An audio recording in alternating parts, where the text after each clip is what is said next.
Windows XP үйлдвэрлэлийн системд Kiviko Wi-Fi сүлжээнд холбогдох зааварчилгаа. За таны дэлгэцийн баруун доод буланд бол wireless буюу сүлжээний дүрс бол байгаа.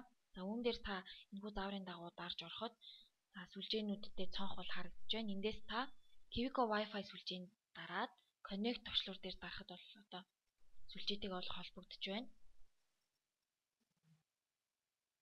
За ингээд уншиж байгаа дуусаад Connected буюу амжилттай холбогдлоо гэсэн үг бол харагдаж байна. За үүний дараа бол та ашигладаг веб бүтэцөөрөө дурын вебсайт руу хандаж орох хэрэгтэй байгаа. Дурын вебсайт гэдэг нь таны орохыг хүссэн ямар ч вебсайт байж болно гэсэн. За ингэснээр бол манай нэвтрэх хуудас гарч ирнэ. Үүн дээр бол та худалдаж авсан картын дугаар болон нууц дугаарыг оруулаад OK товчлуур дээр дарахад за цаашаа сүлжээндээ холбогдоод явна гэсэн үг. Амжилттай нэвтрлээ гэд ер нь бол холбогдсон байна. Ингээд та цаашаа интернет орчинд ажиллахад бүрэн боломжтой болж байна гэсэн үг байна.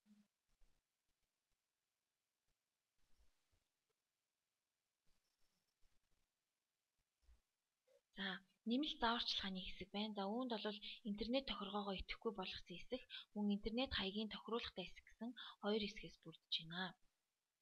За интернет тохиргоогоо идэвхгүй болгосон хэсгийг яаж мэдэх вэ?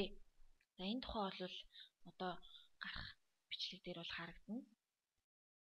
За энэхүү зааврын дагуу ороод явхаар таны бүх сүлжээний картууд харагдах болно. За үүн дээр бол wireless network connection disable хийгээд хаацсан учраас enable дээр нь дарж нээх ёстой байгаа. Ингэснээр бол сүлжээ бол хүлээн авах боломжтой болно гэсэн. Хэрвээ ингээ хаагдсан байвал та бол ямар ч сүлжээнд холбогдох боломжгүй байна гэж үзнэ. За ингээд бас дахин холбогдох зааварчилгааг харуулж байна.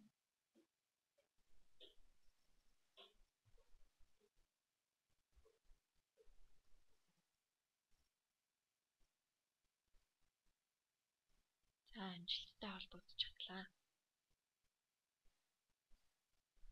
За нэмэлт зааварчилгааны 2 дугаар хэсэгт маань интернет хаягийн тохируулгатай хэсгээ хэрхэн яаж мэдэх вэ гэж байгаа. Ер нь бол манай Kiviko Wi-Fi-д холбогдохдоо интернет хаяг нь ямар ч IP хаяг бол өгөөгүй байх ёстой. За үүнийг бол доорх зааврын дагуу мэдэх боломжтой байгаа. За ингээд та зааврын дагуу дагаад хийгээрэй. За ингээд энэ цонхон дээр байгаа хоёр сонголтын хоёулангийнх нь хамгийн дээдлийн Obtain IP and automatically гэсэн сонголтыг бол идэвхжүүлж дарсан байх ёстой гэдэг байгаа. За энэ дээр бол саяны зааварчилгааг арай өөр арга замаар хэрхэн орж болох вэ гэдгийг бол харуулж байна.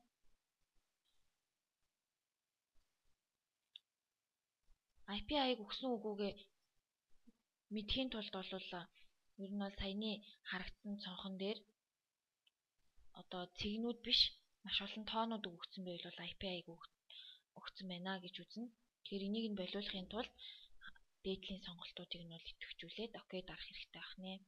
За энэхүү зааврын дагуу хийснээр та бол сүлжээндээ найдвартай холбогдлоо гэсэн үг. Green Internet